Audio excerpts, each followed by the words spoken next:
Hi മക്കളെ, welcome back. എല്ലാവർക്കും wings academy പുതിയൊരു വീഡിയോയിലേക്ക് സ്വാഗതം. അപ്പോൾ നമ്മൾ ഇന്ന് 10ാം ക്ലാസ് ഹിസ്റ്ററിയിലെ 3ാമത്തെ ചാപ്റ്ററായ പബ്ലിക് അഡ്മിനിസ്ട്രേഷനുമായിട്ടാണ് ഞാൻ നിങ്ങളുടെ മുന്നിലേക്ക് എത്തിയിരിക്കുന്നത്. അപ്പോൾ എല്ലാവർക്കും അറിയാം 10ാം ക്ലാസ് ഹിസ്റ്ററിയിലെ 3ാമത്തെ ചാപ്റ്റർ പബ്ലിക് അഡ്മിനിസ്ട്രേഷൻ അഥവാ പൊതുഭരണം.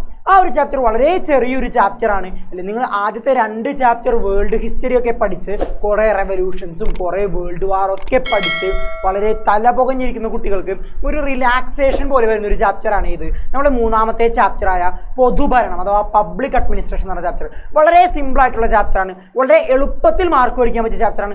ഭയങ്കര സിമ്പിൾ എന്ന് പറഞ്ഞാൽ അത്രയും സിമ്പിൾ ആയിട്ടുള്ള ചാപ്റ്ററാണ്. അപ്പോൾ ആ ഒരു ചാപ്റ്ററിൽ വളരെ പ്രധാനപ്പെട്ട ചോദ്യങ്ങൾ എപ്പോഴും SSLCക്ക് ആയാലും ഓണം എക്സാമിനായാലും ചോദിക്കുന്ന ചോദ്യങ്ങളുമായിട്ടാണ് ഞാൻ ഇന്ന് എന്ത് ചെയ്തിരിക്കുന്നത്, നിങ്ങളുടെ മുന്നിലേക്ക് എത്തിയിരിക്കുന്നത്. അപ്പോൾ നമുക്ക് വളരെ വേഗത്തിൽ എന്ത് ചെയ്യുക, ചാപ്റ്ററിലേക്ക് പോവാം. നമുക്കറിയാം 3ാമത്തെ ചാപ്റ്റർ പബ്ലിക് അഡ്മിനിസ്ട്രേഷൻ എന്താണ്, പൊളിറ്റിക്സ് എന്നുള്ള ചാപ്റ്റർ. നമ്മൾ ഓൾറെഡി പറഞ്ഞു പൊളിറ്റിക്സ് ആണ് ആ ഒരു ചാപ്റ്റർ. പൊളിറ്റിക്കൽ സയൻസ് ആണ്. 10ാം ക്ലാസ് ഹിസ്റ്ററിയിൽ നിങ്ങൾക്ക് സോഷ്യൽ സയൻസിൽ ഹിസ്റ്ററിയും ഉണ്ട്, ജോഗ്രഫിയും ഉണ്ട്.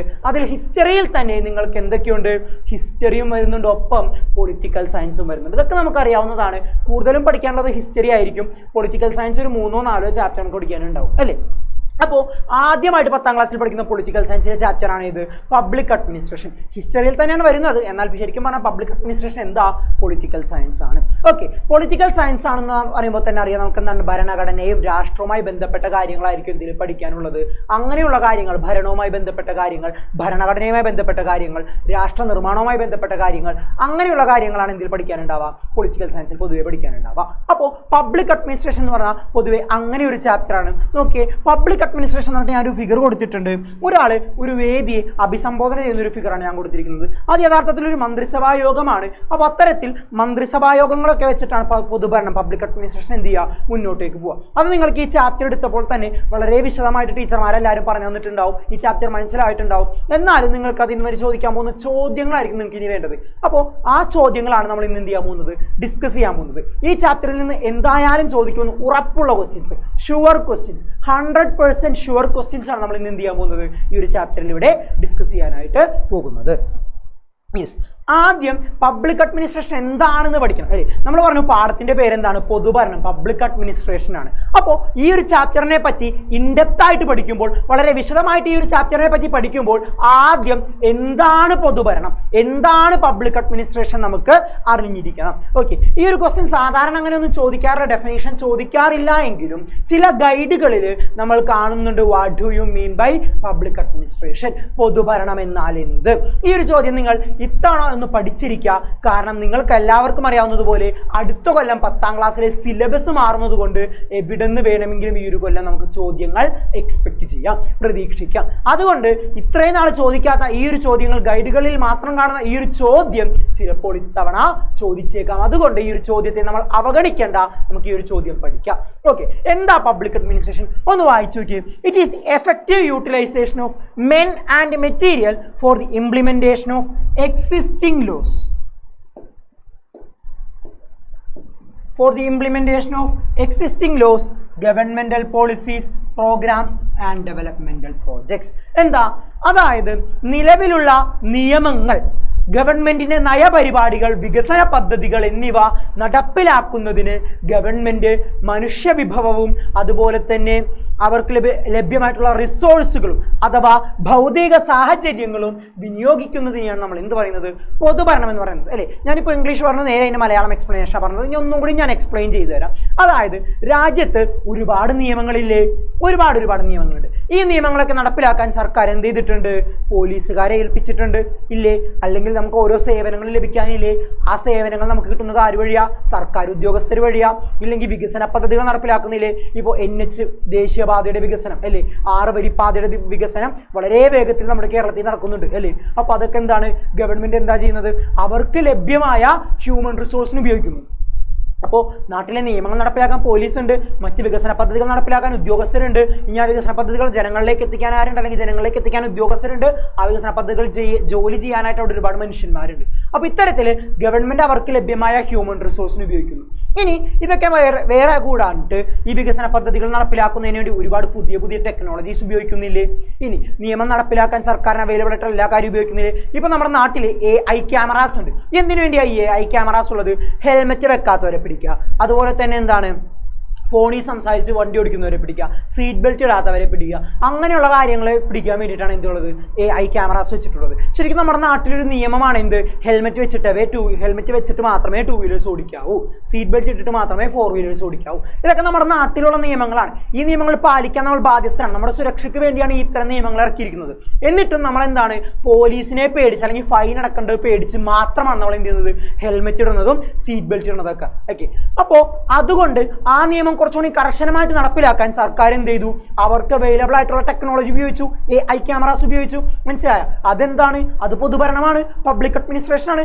അപ്പോൾ സർക്കാർ നാട്ടിലുള്ള നിയമങ്ങൾ നടപ്പിലാക്കാനും വികസന പദ്ധതികൾ നടപ്പിലാക്കാനും സർക്കാരിന്റെ നയപരിപാടികൾ നടപ്പിലാക്കാനും സർക്കാരിന് അവൈലബിൾ ആയിട്ടുള്ള ഹ്യൂമൻ റിസോഴ്സ് അത് മിക്കവാറും എന്തായിരിക്കും, സർക്കാർ ഉദ്യോഗസ്ഥരായിരിക്കും. ഒപ്പം അവർ കരാറടിസ്ഥാനത്തിൽ ജോലിക്കെടുക്കുന്ന ജോലിക്കാർ.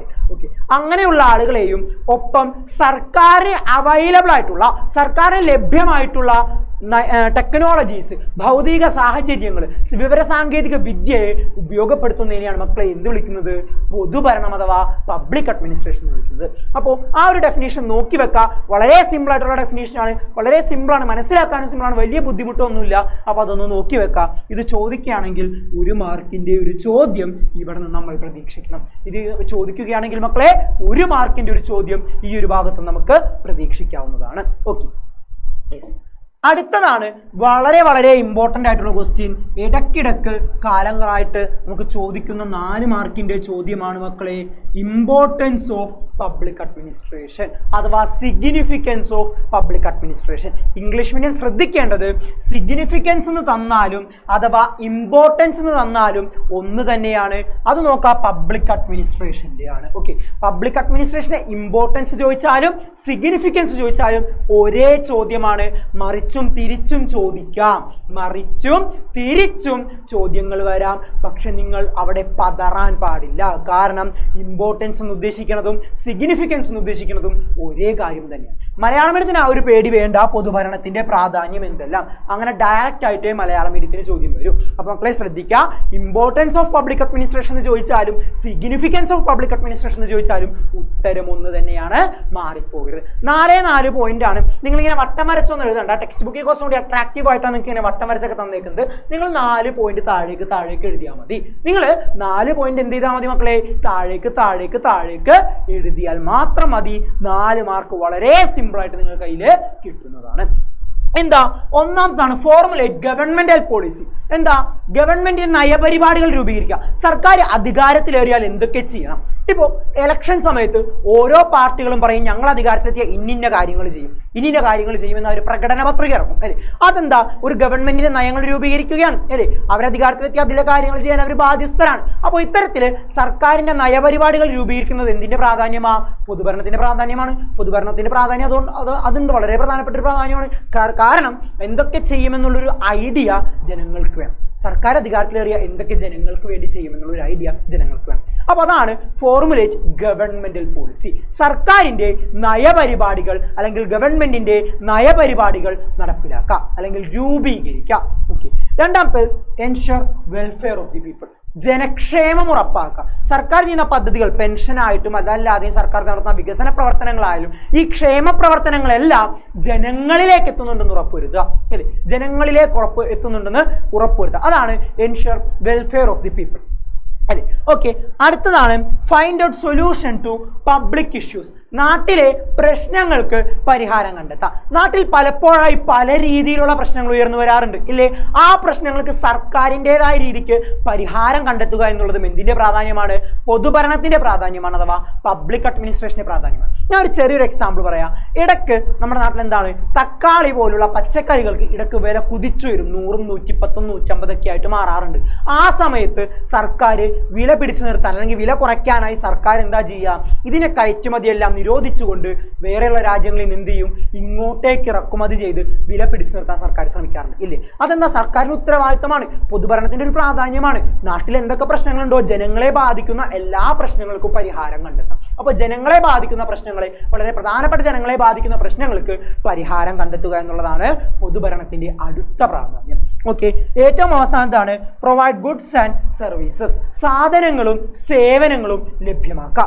സാധനങ്ങളും സേവനങ്ങളും ജനങ്ങളിലേക്ക് എത്തിക്കുക എന്നുള്ളതും പൊതുഭരണത്തിന്റെ എന്താണ് മക്കളെ?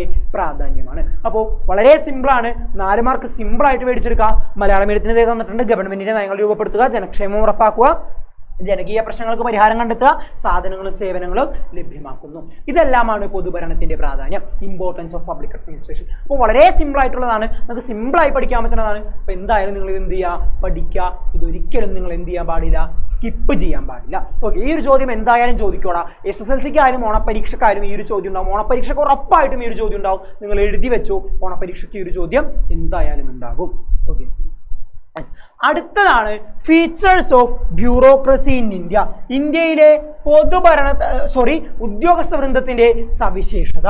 ഉദ്യോഗസ്ഥ വൃന്ദത്തിന്റെ സവിശേഷത, ഫീച്ചേഴ്സ് ഓഫ് ബ്യൂറോക്രസി. ഞാൻ ചോദിക്കട്ടെ, ആരാ ബ്യൂറോക്രസി? സർക്കാർ ഉദ്യോഗസ്ഥനാണ് ബ്യൂറോക്രസി അല്ലെ? ഉദ്യോഗസ്ഥന്മാരെ, സർക്കാരിന് കീഴിൽ പ്രവർത്തിക്കുന്ന ഉദ്യോഗസ്ഥന്മാരെയാണ് ബ്യൂറോക്രസി അഥവാ ഉദ്യോഗസ്ഥ വൃന്ദം എന്ന് നമ്മൾ വിശേഷിപ്പിക്കുന്നത്, നമ്മൾ പറയുന്നത് അല്ലേ? അപ്പോൾ ഇവരുടെ പ്രത്യേകത എന്താ? അവര് പൊതുഭരണത്തിന് കീഴിൽ, പബ്ലിക് അഡ്മിനിസ്ട്രേഷന് കീഴിൽ ജോലി ചെയ്യുന്നവരുമാണ്, നമ്മളെ ഭരിക്കുന്നവരുമാണ് അല്ലേ?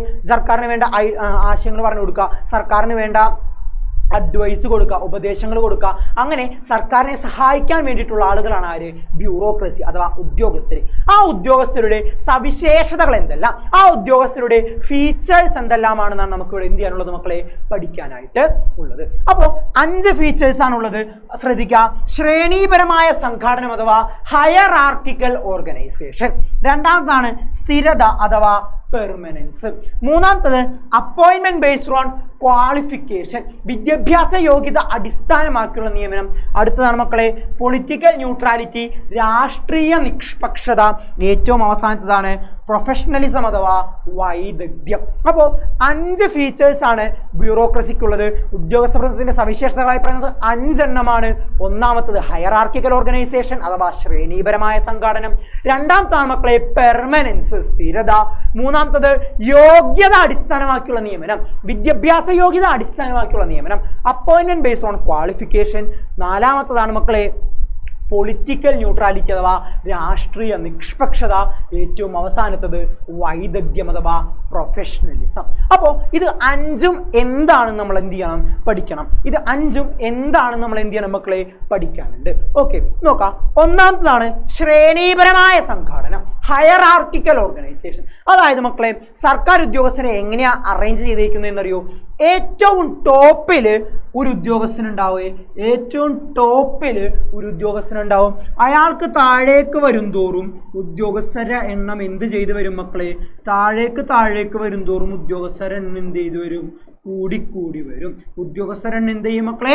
കൂടിക്കൂടി വരും. ഏറ്റവും ടോപ്പിൽ ഒരാള് താഴേക്ക് വരും തോറും ആൾക്കാരുടെ എണ്ണം എന്ത് ചെയ്യും? കൂടിക്കൂടി വരും. അതാണ് എന്ത്? ഹയറാർക്കിക്കൽ ഓർഗനൈസേഷൻ അഥവാ ശ്രേണീപരമായ സംഘാടനം. ഏറ്റവും ടോപ്പിൽ ഒരാള്, അതിന് താഴെ അതിനെ കൂടുതൽ ആള്, അതിൽ കൂടുതൽ ആൾക്കാർ താഴെ, അങ്ങനെ ഏറ്റവും ലോവസ്റ്റ് ലെവലിലേക്ക് വരുമ്പോൾ പഞ്ചായത്തിലേക്കും അതുപോലുള്ള ലോക്കൽ ലെവലിലേക്ക് എത്തുമ്പോഴേക്കും ആൾക്കാരെണ്ണം കൂടിക്കൂടി വരുന്ന രീതിയാണ് എന്ത്? ശ്രേണീപരമായ സംഘാടനം അഥവാ ഹയറാർക്കിക്കൽ ഓർഗനൈസേഷൻ. ഏകദേശം ഒരു ട്രയാങ്കിൾ പോലെ ഏറ്റവും ടോപ്പിൽ കുറച്ച് താഴേക്ക് വരും തോറും എന്ത് ചെയ്യും? കൂടി വരുന്നു. അതാണ് എന്ത്? ഹയറാർക്കിക്കൽ ഓർഗനൈസേഷൻ അഥവാ ശ്രേണീപരമായ സംഘാടനം. ഓക്കെ, രണ്ടാമത്തതാണ് സ്ഥിരത, പെർമനൻസ്. ആ പേരിൽ തന്നെ ഉണ്ട് മക്കളെ, ആ പേരിൽ തന്നെ ഉണ്ട്. ഒരു സർക്കാർ ജോലിക്കാരന് ജോലി കിട്ടിക്കഴിഞ്ഞാൽ അയാൾ ഏത് വയസ്സ് വരെയും ജോലിയിൽ തുടരും? അയാളുടെ റിട്ടയർമെന്റ് ഏജ് വരെ, ഏജ് ഓഫ് റിട്ടയർമെന്റ്, അയാളുടെ പിരിച്ചിടുന്ന കാലം വരെയും അയാൾക്ക് എന്ത് ചെയ്യുക? സർക്കാർ ജോലിയിൽ നിൽക്കാം. ഇനി അതല്ലാതെ അഴിമതി കാണിക്കുകയോ കൈക്കൂലി വാങ്ങുകയോ ചെയ്താൽ കയ്യിലിരിപ്പ് കൊണ്ട് എന്ത് ചെയ്യും? സർക്കാർ എന്നെ പറഞ്ഞു വിടും. അതല്ലാതെ അയാൾ നല്ല രീതിക്ക് ജോലി ചെയ്യാനുണ്ടെങ്കിൽ അയാൾക്ക് റിട്ടയർമെന്റ് ഏജ് വരെയും ജോലി എടുക്കാം. ഓക്കെ, ഇപ്പോൾ കൊറോണ പോലെയുള്ള അസുഖങ്ങൾ വന്നപ്പോൾ, ലോക്ക്ഡൗൺ ഒക്കെ വന്നപ്പോൾ ഒരുപാട് പ്രൈവറ്റ് കമ്പനികൾ എന്ത് ചെയ്തു? അവർക്ക് നഷ്ടങ്ങൾ ഉണ്ടായപ്പോൾ അവരെന്ത് ചെയ്തു? ഒരുപാട് ജോലിക്കാരെ പിരിച്ചു വിട്ടു. എന്നാൽ ഏതെങ്കിലും ഒരു സർക്കാർ ഉദ്യോഗസ്ഥനെ സർക്കാർ നഷ്ടമുണ്ടെന്ന് പറഞ്ഞ സർക്കാർ പിരിച്ചു വിട്ടാ? ഇല്ല. അവരെന്താണ്?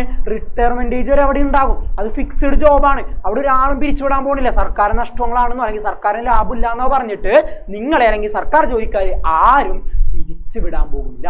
അതാണ് സർക്കാർ ജോലിയുടെ മറ്റൊരു പ്രത്യേകത അല്ലെങ്കിൽ സവിശേഷത. പെർമനൻസ് ആണ്, സ്ഥിരതയാണ്. സർക്കാർ ജോലിക്കാർക്ക് റിട്ടയർമെന്റ് ഏജ് വരെ അവർക്ക് എന്ത് ചെയ്യാം? ജോലി ചെയ്യാം. റിട്ടയർമെന്റ് ഏജ് വരെ സർക്കാർ ജോലിക്കാർക്ക് എന്ത് ചെയ്യാം മക്കളെ? ജോലി ചെയ്യാം.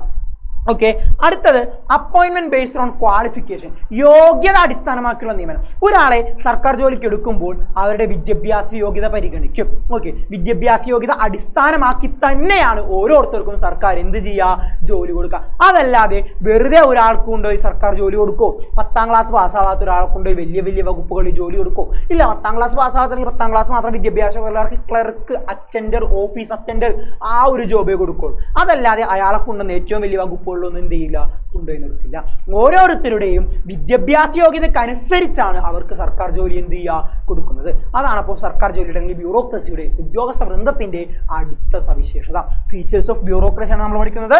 3 നമ്മൾ എക്സ്പ്ലെയിൻ ചെയ്തു. ഒന്നാമത്തത് ഹയറാർക്കിക്കൽ ഓർഗനൈസേഷൻ അഥവാ ശ്രേണിപരമായ സംഘാടനം, രണ്ടാമത്തത് സ്ഥിരത പെർമനൻസ്, മൂന്നാമത്തത് യോഗ്യത അടിസ്ഥാനമാക്കിയുള്ള നിയമനം അഥവാ അപ്പോയിന്റ്മെന്റ് ബേസ്ഡ് ഓൺ ക്വാളിഫിക്കേഷൻ. അതിന് താഴെയുള്ള ഇത് നിങ്ങൾ പഠിക്കണം. വളരെ സിമ്പിളാണ്. ഈ ക്ലാസ് കേട്ട് മനസ്സിലാക്കിയാൽ നിങ്ങൾക്കത് പഠിക്കാൻ എളുപ്പമാണ്. അപ്പോൾ ഇന്ന് തന്നെ എന്ത് ചെയ്യുക, ഈ ക്ലാസ് കഴിഞ്ഞിട്ട് അത് ഒന്നുകൂടി വായിച്ചു നോക്കുക, മനസ്സിരുത്തി വായിക്കുക. അപ്പോൾ നിങ്ങൾക്ക് എന്താണ് വളരെ നല്ല രീതിക്ക് അത് എന്ത് ചെയ്യും, മനസ്സിലാകും. ഓക്കെ, അടുത്തത് രാഷ്ട്രീയ നിഷ്പക്ഷത. നിങ്ങൾ നോക്കിയേ, ചിലപ്പോൾ എല്ലാ സർക്കാർ ജോലിക്കാർക്കും അവർക്ക് അവരുടേതായ രാഷ്ട്രീയങ്ങളുണ്ടാവും. ചിലർ കമ്മ്യൂണിസ്റ്റുകാരായിരിക്കും, ചിലർ കോൺഗ്രസ്സുകാരായിരിക്കും, ചിലർ മുസ്ലിം ലീഗുകാരായിരിക്കും, ചിലർ BJPക്കാരായിരിക്കും അല്ലേ. എല്ലാ ജോലിക്കാർക്കും അവർക്ക് അവരുടേതായ രാഷ്ട്രീയം ഉണ്ടാവും. പക്ഷെ അവരുടെ രാഷ്ട്രീയ പാർട്ടിന് എപ്പോഴും ഭരണത്തിലേറണം എന്ന് നിർബന്ധമുണ്ടോ? ഉണ്ടാവും? ഇല്ല. ഏത് രാഷ്ട്രീയ പാർട്ടിയാണ് അധികാരത്തിൽ വരാം. അപ്പോൾ ഈ അധികാരത്തിൽ വരുന്ന പാർട്ടി അവരുടെ നയങ്ങൾക്കനുസരിച്ചാണ് ഭരിക്കുക. അപ്പോൾ സർക്കാർ ജോലിക്കാർ എന്ത് ചെയ്യണം, ഗവൺമെന്റ് പറയുന്നത് പോലെ ഭരിക്കാൻ ബാധ്യസ്ഥരാണ്. ഓക്കെ, അതല്ലെങ്കിൽ ഇപ്പം എൻ്റെ മുന്നിലേക്ക് ചിലപ്പോൾ ഞാൻ ഒരു സർക്കാർ ജോലിക്കാരനാണ്, അല്ലെങ്കിൽ ഒരു സർക്കാർ ജോലിക്കാരൻ്റെ മുന്നിലേക്ക് അയാളുടെ രാഷ്ട്രീയ പാർട്ടിയിൽപ്പെട്ട ആളുകൾ മാത്രമാണോ സേവനത്തിന് വേണ്ടി വരിക? എല്ലാ മലയാളികളും വരും അല്ലേ.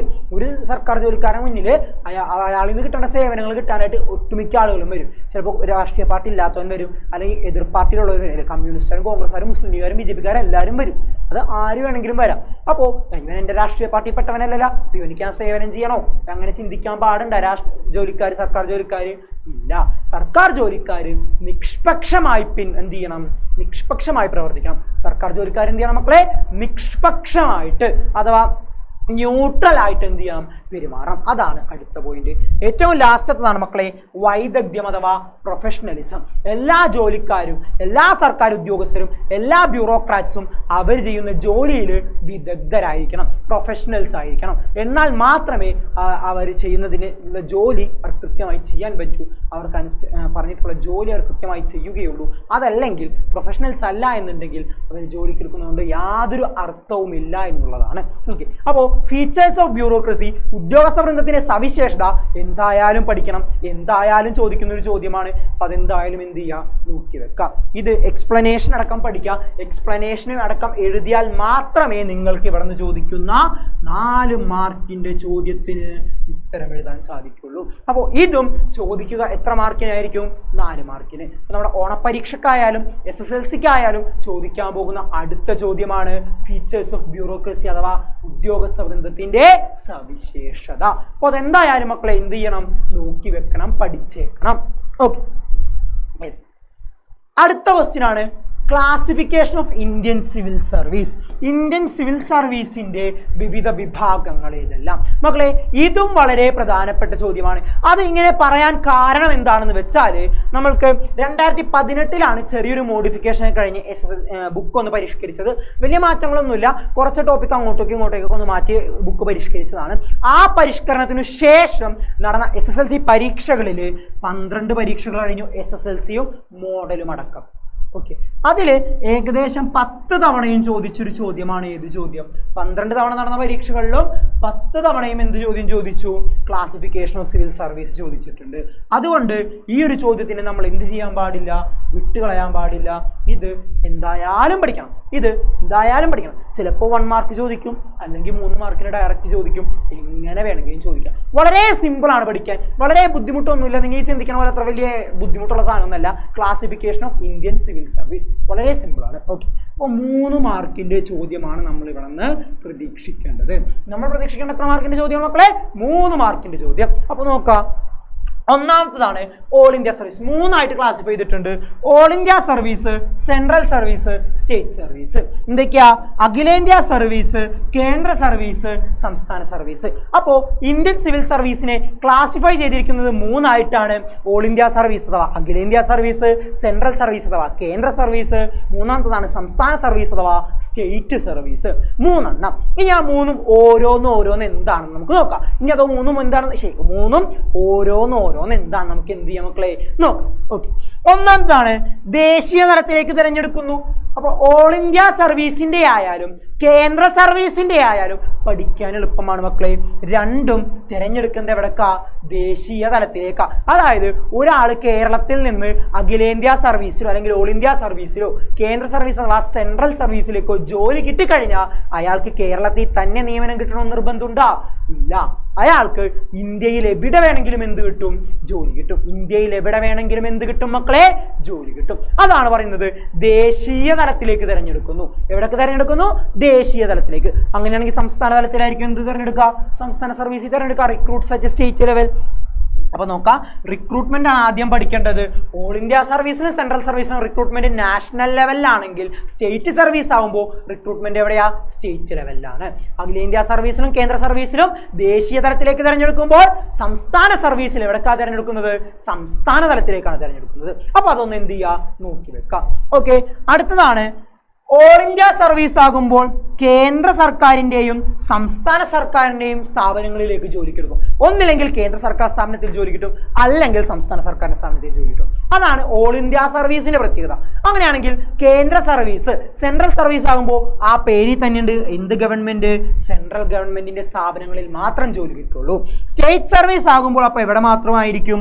സ്റ്റേറ്റ് ഗവൺമെന്റിന്റെ ഓഫീസിൽ മാത്രമായിരിക്കും എന്ത് കിട്ടുക? ജോലി കിട്ടുക. സംസ്ഥാന സർക്കാരിന്റെ സ്ഥാപനങ്ങളിൽ മാത്രമായിരിക്കും സംസ്ഥാന സർവീസിൽ ഒരാൾക്ക് ജോലി കിട്ടുക. അപ്പോൾ അതാണ് നമ്മൾ മനസ്സിലാക്കേണ്ടത്. ഓൾ ഇന്ത്യ സർവീസ് ആയാലും സെൻട്രൽ സർവീസ് ആയാലും ദേശീയ തലത്തിലേക്ക് തിരഞ്ഞെടുക്കുന്നു. സ്റ്റേറ്റ് സർവീസ് ആകുമ്പോൾ സംസ്ഥാന തലത്തിലേക്ക് തിരഞ്ഞെടുക്കുന്നു. ഓൾ ഇന്ത്യ സർവീസിൽ കേന്ദ്ര സർക്കാർ സ്ഥാപനങ്ങളിലേക്കും സംസ്ഥാന സർക്കാർ സ്ഥാപനങ്ങളിലേക്കും ജോലിക്ക് എടുക്കുമ്പോൾ സെൻട്രൽ സർവീസ് ആകുമ്പോൾ കേന്ദ്ര സർക്കാർ സ്ഥാപനം സെൻട്രൽ ഗവൺമെന്റ് ഓഫീസിലേക്ക് മാത്രമായിരിക്കും ജോലിക്ക് എടുക്കുക. സ്റ്റേറ്റ് സർവീസ് ആകുമ്പോൾ സംസ്ഥാന സർക്കാരിന്റെ ഓഫീസുകളിലേക്ക് മാത്രമായിരിക്കും ജോലിക്ക് എടുക്കുക. അപ്പോൾ ആ ഒരു വ്യത്യാസം നോക്കി വെക്കുക. കമ്പയർ ചെയ്ത് പഠിച്ചാൽ എളുപ്പത്തിൽ പഠിക്കാൻ പറ്റിയ ഒരു ടോപ്പിക്കാണ്. യെസ്, അടുത്തത് എക്സാമ്പിൾ ആണ് IAS-ഉം IPS-ഉം. ഓൾ ഇന്ത്യ സർവീസിന് എക്സാമ്പിൾ ആണ് മക്കളെ IAS-ഉം IPS-ഉം. ഇന്ത്യൻ അഡ്മിനിസ്ട്രേറ്റീവ് സർവീസും ഇന്ത്യൻ പോലീസ് സർവീസും. ഓക്കെ, സെൻട്രൽ സർവീസിന് എക്സാമ്പിൾ ആണ് മക്കളെ ഇന്ത്യൻ ഫോറിൻ സർവീസും ഇന്ത്യൻ റെയിൽവേ സർവീസും. ഓക്കെ, സ്റ്റേറ്റ് സർവീസ് ആണ് സെയിൽസ് ടാക്സ് ഓഫീസർ, സ്കൂളിലെ ടീച്ചർമാര്, അഗ്രികൾച്ചർ ഓഫീസർ, എന്നുള്ള എന്ത് വേണമെങ്കിലും നിങ്ങൾക്ക് എഴുതാവുന്നതാണ്. അപ്പോൾ ഇതും നിങ്ങൾ വളരെ ഇമ്പോർട്ടൻ്റ് ആയിട്ട് പഠിക്കാം. 3 മാർക്കിന് എന്തായാലും ചോദിക്കുന്ന ഉറപ്പുള്ളൊരു ചോദ്യമാണ്. അപ്പൊ അത് നന്നായിട്ട് പഠിച്ചു വെച്ചേക്കാം. ഓക്കെ, അടുത്തൊരു ചോദ്യം വരും. നമുക്ക് എല്ലാവർക്കും അറിയാം ഓൾ ഇന്ത്യ സർവീസിലേക്കായാലും സെൻട്രൽ സർവീസിലേക്കായാലും നമ്മളെ ജോലിക്ക് അപ്പോയിന്റ് ചെയ്യുന്നത് ആരാ? UPSC ആണ്, യൂണിയൻ പബ്ലിക് സർവീസ് കമ്മീഷൻ ആണ്. ഈ UPSCയുടെ ചെയർമാനെയും മറ്റ് അംഗങ്ങളെയും തിരഞ്ഞെടുക്കുന്നത്, ചെയർമാനെയും മറ്റ് മെമ്പേഴ്സിനെയും അനദർ മെമ്പേഴ്സിനെയും തിരഞ്ഞെടുക്കുന്നത് ആരാണ്? പ്രസിഡന്റ് ആണ്. അങ്ങനെയാണെങ്കിൽ സ്റ്റേറ്റ് PSCയുടെ ചെയർമാനെയും മെമ്പേഴ്സിനെയും നിയമിക്കുന്നത് ആരാണ് മക്കളെ? ഗവർണറാണ്. അപ്പോൾ അവിടെ നിന്ന് ഒരു 1 മാർക്ക് ക്വസ്റ്റ്യൻ നമ്മൾ പ്രതീക്ഷിക്കണം, ചോദിക്കാൻ സാധ്യതയുണ്ട്. ഇമ്പോർട്ടൻ്റ് ആയിട്ട് നോക്കി വെക്കാം. ഓക്കെ, യെസ്, അടുത്തതാണ് ഇമ്പോർട്ടൻറ്റ് ക്വസ്റ്റ്യൻ. വീണ്ടും ചോദിക്കാൻ സാധ്യതയുള്ള വളരെ വളരെ പ്രധാനപ്പെട്ട ഒരു ചോദ്യം, 4 മാർക്കിന് ചോദിക്കുന്ന what are the benefits of E governance? ഈ ഗവേണൻസിന്റെ നേട്ടങ്ങൾ എന്തെല്ലാം? ഈ ചോദ്യം നമ്മൾ പ്രതീക്ഷിക്കണം, ചോദിക്കാൻ സാധ്യതയുണ്ട്. ബെനിഫിറ്റ്സ് ഓഫ് ഇ ഗവേണൻസ് എന്നോ അഡ്വാൻറ്റേജസ് ഓഫ് ഇ ഗവേണൻസ് എന്നോ ചോദിച്ചു കഴിഞ്ഞാൽ ഒരേ ഉത്തരമാണ്. ഈ ഗവേണൻസിന്റെ നേട്ടങ്ങൾ എന്തെല്ലാം എന്ന് ചോദിച്ചാൽ എഴുതണ്ട, അതേ ഉത്തരം തന്നെ എഴുതാം. നോക്കാം, വളരെ സിമ്പിളാണ്. ഞാനിപ്പോൾ നിങ്ങൾക്ക് ഇത് എക്സ്പ്ലെയിൻ ചെയ്തൊന്നും തരണ്ട. ഈ ഗവേണൻസ് എന്താണെന്ന് അറിയാം, എല്ലാവർക്കും അറിയാം. ഈ ഇലക്ട്രോണിക് ടെക്നോളജി എന്ത് ചെയ്യുക? സർക്കാർ ഭരണരംഗത്ത് ഉപയോഗിക്കുന്നതിനെയാണ് ഇ ഗവേണൻസ് എന്ന് വിളിക്കുന്നത്. അതപ്പോൾ നമുക്കറിയാവുന്നതാണ്, നമ്മളതെല്ലാം ഉപയോഗപ്പെടുത്തുന്നതാണ്, ഉപയോഗിച്ചുകൊണ്ടിരിക്കുന്നതുമാണ്. അപ്പം അതുകൊണ്ട് തന്നെ ഇതിന്റെ നേട്ടങ്ങൾ, അഡ്വാൻറ്റേജസ് എന്താണ്, ബെനിഫിറ്റ്സ് എന്താണെന്ന് ഞാനായിട്ട് നിങ്ങൾക്ക് എന്ത് ചെയ്യേണ്ടി വരില്ല, എക്സ്പ്ലെയിൻ ചെയ്ത് തരേണ്ടി വരുന്നില്ല. വളരെ സിമ്പിളായിട്ട് എന്ത് ചെയ്യാം, നിങ്ങൾക്ക് പറയാൻ പറ്റുന്നതാണ് അല്ലേ? ഒന്നാമതാണ് can receive the service with the help of information technology. വിവര സാങ്കേതിക വിദ്യയുടെ സഹായത്തോടെ എന്ത് ലഭിക്കുന്നു? നമുക്ക് സേവനങ്ങൾ ലഭിക്കുന്നു. IT-യുടെ സഹായത്തോടെ, കമ്പ്യൂട്ടറിന്റെ സഹായത്തോടെ നമുക്ക് എന്ത് കിട്ടുന്നു? സർവീസ് അഥവാ സേവനം കിട്ടുന്നു. രണ്ടാമതാണ് need not to wait in government office for services. പണ്ടത്തെ പോലെ ഗവൺമെന്റ് ഓഫീസിൽ പോയി കാത്തുകെട്ടി ക്യൂ നിന്നൊക്കെ കാര്യങ്ങൾ നടപ്പിലാക്കേണ്ട ഒരു കാര്യവുമില്ല. എല്ലാം ഓൺലൈനായി, എല്ലാം വളരെ വേഗത്തിൽ നടക്കുന്നു, എല്ലാം വളരെ സുതാര്യമായിട്ട് വേഗത്തിൽ നടക്കുന്നു. അപ്പോൾ ഗവൺമെന്റ് ഓഫീസിൽ പോയിട്ട് എന്ത് ചെയ്യേണ്ടി വരുന്നില്ല? കാത്തുകെട്ടി നിൽക്കേണ്ടി വരുന്നില്ല. ഓക്കെ, അടുത്തതാണ് government service offered speedily and with less expense. സർക്കാർ സേവനങ്ങൾ വളരെ വേഗത്തിലും കുറഞ്ഞ ചെലവിലും ലഭിക്കുന്നു. സർക്കാരിന്റെ സേവനങ്ങൾ വളരെ വേഗത്തിലും കുറഞ്ഞ ചെലവിലും നമുക്ക് എന്ത് ചെയ്യുന്നു? ലഭിക്കുന്നുണ്ട്. ഏറ്റവും അവസാനത്താണ് efficiency of the office and quality of the service get enhanced. അല്ലേ, സേവനങ്ങളെല്ലാം കൃത്യസമയത്ത് ലഭിക്കുമ്പോൾ നമുക്ക് എന്ത് പറയാം? എഫിഷ്യൻസി കൂടി, കാര്യക്ഷമത കൂടി, കറക്റ്റായിട്ട് കാര്യങ്ങൾ നടന്നു പോകുന്നുണ്ട്. ക്വാളിറ്റി ഓഫ് ദി സർവീസ്, സേവനത്തിന്റെ ഗുണമേന്മ. അല്ലേ, ഓൺലൈനായിട്ട് കാര്യങ്ങൾ ലഭിക്കുന്നു. നാടോടുമ്പോൾ നടുവേ ഓടുന്നു. അല്ലേ, അതായത് എല്ലാവരും ഓൺലൈനിലേക്ക് മാറിയപ്പോൾ സർക്കാർ സേവനങ്ങളും ഓൺലൈനിലേക്ക് മാറി. എല്ലാം ഓൺലൈനായിട്ട് ലഭിക്കുന്നു, എല്ലാം ഡിജിറ്റലൈസ് ചെയ്യപ്പെട്ടു. അപ്പോൾ അതിന്റെ ക്വാളിറ്റിയും എന്ത് ചെയ്തു? സർവീസ് നമുക്ക് കിട്ടുന്ന സർവീസിന്റെ ക്വാളിറ്റിയും കൂടി എന്ന് വേണമെങ്കിൽ നമുക്ക് പറയാം. അപ്പൊ ഈ 4 നേട്ടങ്ങൾ എന്തായാലും നോക്കി വെക്കാം, പരീക്ഷയ്ക്ക് ചോദിക്കും. ഓക്കെ, അടുത്തതാണ് objectives of right to information act. വിവരാവകാശ നിയമത്തിന്റെ, അറിയാനുള്ള അവകാശം അഥവാ വിവരാവകാശം, ഈ നിയമത്തിന്റെ ലക്ഷ്യങ്ങൾ എന്തെല്ലാമാണെന്ന് ചോദിക്കും. 3 ലക്ഷ്യങ്ങളാണുള്ളത്. ഒന്നാമതാണ് പ്രിവെന്റ് കറപ്ഷൻ, അഴിമതി തടയുക. രണ്ടാമത്തത് ക്രിയേറ്റ് റെസ്പോൺസിബിലിറ്റി, ഉത്തരവാദിത്ത ബോധം ഉണ്ടാക്കുക. മൂന്നാമത്തത് make functioning of government transparent, ഗവൺമെന്റിന്റെ പ്രവർത്തനങ്ങൾ സുതാര്യമാക്കുക. സർക്കാർ അഴിമതിയൊന്നും ചെയ്യുന്നില്ല, സർക്കാർ കൃത്യമായിട്ട് എല്ലാം ചെയ്യുന്നുണ്ടെന്ന് ജനങ്ങളെ ബോധ്യപ്പെടുത്തുക. അതാണ് സുതാര്യമാക്കുക എന്നതുകൊണ്ട് ഉദ്ദേശിക്കുന്നത്. അപ്പോൾ ഇത് 3മാണ് എന്തിന്റെ ലക്ഷ്യങ്ങൾ? റൈറ്റ് ടു ഇൻഫോർമേഷൻ ആക്ട് അഥവാ വിവരാവകാശ നിയമത്തിന്റെ ലക്ഷ്യങ്ങൾ. ഈ നിയമം കൊണ്ടുവരാൻ പ്രയത്നിച്ച സംഘടനയുടെ പേരടക്കം ചോദിക്കാറുണ്ട്. ആ സംഘടനയുടെ പേര് മറക്കാൻ പാടില്ല, മസ്ദൂർ കിസാൻ ശക്തി സംഘാതൻ. എന്താ മക്കളെ പേര്? മസ്ദൂർ കിസാൻ ശക്തി സംഘാതൻ. മസ്ദൂർ കിസാൻ ശക്തി സംഘാതൻ എന്ന സംഘടനയുടെ പ്രവർത്തന ഫലമായിട്ടാണ് ഈ നിയമം സർക്കാർ പാസാക്കിയത്. Okay, yes. അടുത്തതാണ് ലോക്പാൽ ആൻഡ് ലോകായുക്ത. അഴിമതി തടയാൻ വേണ്ടി കൊണ്ടുവന്നിരിക്കുന്ന 2 സ്ഥാപനങ്ങളാണ് ലോക്പാലും ലോകായുക്തയും. ദേശീയ തലത്തിൽ നാഷണൽ ലെവലിൽ അഴിമതി തടയാൻ കൊണ്ടുവന്നത് ലോക്പാലാണെങ്കിൽ സ്റ്റേറ്റ് ലെവലിൽ അഴിമതി തടയാൻ കൊണ്ടുവന്നത് എന്താ?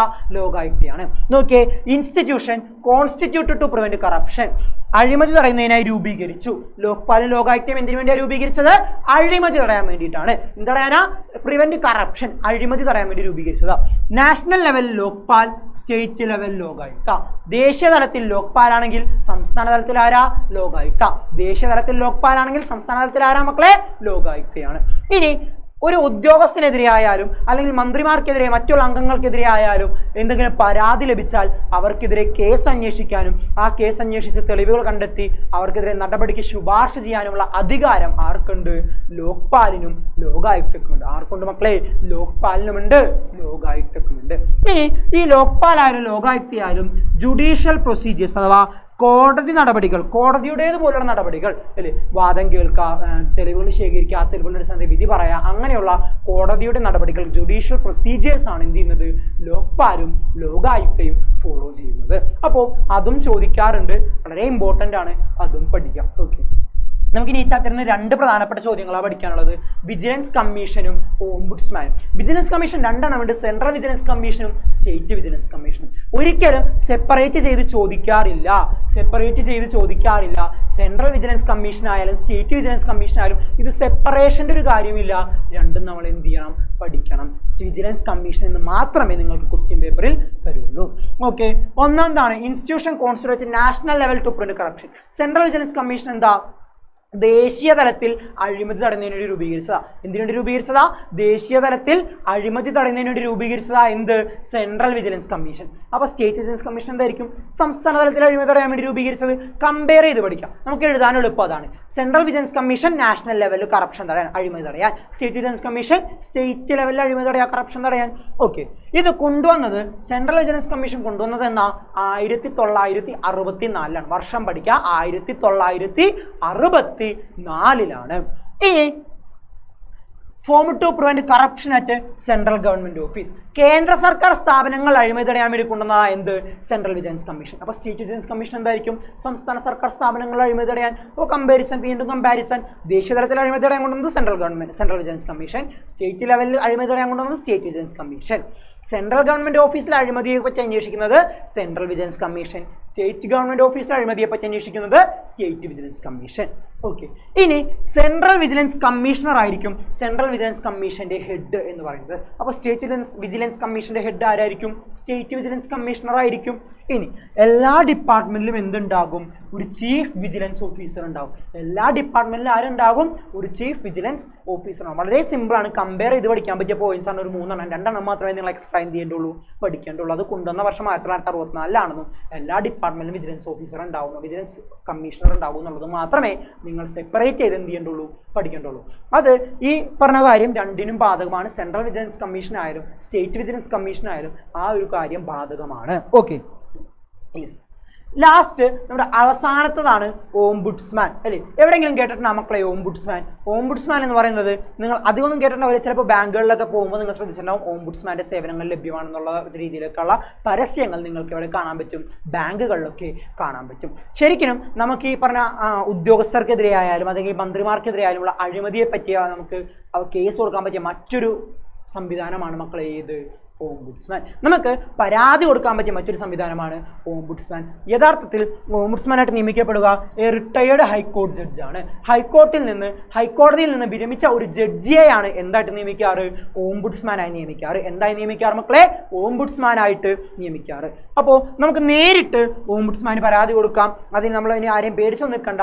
നമുക്ക് എന്തെങ്കിലും പരാതി ഉണ്ടെങ്കിൽ നേരെ പോയിട്ട് ഓംബുഡ്സ്മാൻ എന്ത് ചെയ്യുക? പരാതി കൊടുക്കാനായിട്ട് സാധിക്കും. ഇനി ഓംബുഡ്സ്മാൻ പരാതി കിട്ടിക്കഴിഞ്ഞാൽ ആരെ പറ്റിയാണോ പരാതി കിട്ടിയത് അയാളെ ചോദ്യം ചെയ്യാൻ വിളിപ്പിക്കാനും അയാൾക്കെതിരെ അന്വേഷണത്തിന് ഉത്തരവിടാനുള്ള അധികാരം ആർക്കുണ്ട്? ഓംബുഡ്സ്മാൻ ഉണ്ട്. ഓക്കെ, പരാതി കിട്ടിക്കഴിഞ്ഞാൽ ചോദ്യം ചെയ്യാൻ വിളിപ്പിക്കാനും അന്വേഷണത്തിന് ഉത്തരവിടാനുള്ള അധികാരം ആർക്കുണ്ട് മക്കളെ? ഓംബുഡ്സ്മാൻ ഉണ്ട്. ഇനി ഓംബുഡ്സ്മാൻ തുടങ്ങുന്നത് എവിടെയാ? ബാങ്കിങ് സെക്ടറിലാണ്. ബാങ്ക് മുതലാണ് ഓംബുഡ്സ്മാൻ തുടങ്ങുന്നത്. ഏറ്റവും ലോവസ്റ്റ് ലെവൽ ഓംബുഡ്സ്മാന്റെ ഏതാ മക്കളെ? ബാങ്ക് ആണ്. ബാങ്ക് മുതലാണ് എന്ത് ചെയ്യുന്നത്? ഓംബുഡ്സ്മാൻ തുടങ്ങുന്നത്. അപ്പോൾ ഇതും വളരെ ഇമ്പോർട്ടൻ്റ് ആയിട്ടുള്ള ചോദ്യമാണ്. സിമ്പിളാണ് ഈ പാഠം. ഇത്രയും കാര്യങ്ങൾ ഇതിൽ നിന്ന് പഠിക്കാനുള്ളൂ. കൂടിപ്പോയ ഒരു മണിക്കൂർ കൊണ്ട് ഈ ഒരു ചാപ്റ്റർ എന്ത് ചെയ്യുക? പഠിച്ചെടുക്കാവുന്നതേ ഉള്ളൂ. ഇത്രയും ചോദ്യങ്ങളൊക്കെ തന്നെ ഇവിടെ നിന്ന് ചോദിക്കാനുള്ളൂ. ഇതിൽ നിന്ന് ഈ ഒരു വീഡിയോ കണ്ടു കഴിഞ്ഞാൽ നിങ്ങൾക്ക് ഈ ഒരു ചാപ്റ്ററിൽ നിന്ന് ചോദിക്കാവുന്ന എല്ലാ ചോദ്യങ്ങൾക്കും എന്ത് ചെയ്യാൻ പറ്റും? ഉത്തരം എഴുതാൻ സാധിക്കും. വളരെ സിമ്പിളാണ്. വളരെ സിമ്പിളായിട്ടാണ് പറഞ്ഞു നിൽക്കുന്നത്. എങ്ങനെ പഠിക്കണം എന്ന് പറഞ്ഞിട്ട് കമ്പയർ ചെയ്ത് പഠിക്കാനുള്ള കാര്യങ്ങൾ കമ്പയർ ചെയ്ത് തന്നെ പഠിക്കാം. അപ്പോൾ അത് നിങ്ങൾ ഒരിക്കലും മടി പിടിക്കാതിരിക്കുക. വളരെ സിമ്പിളാണ്.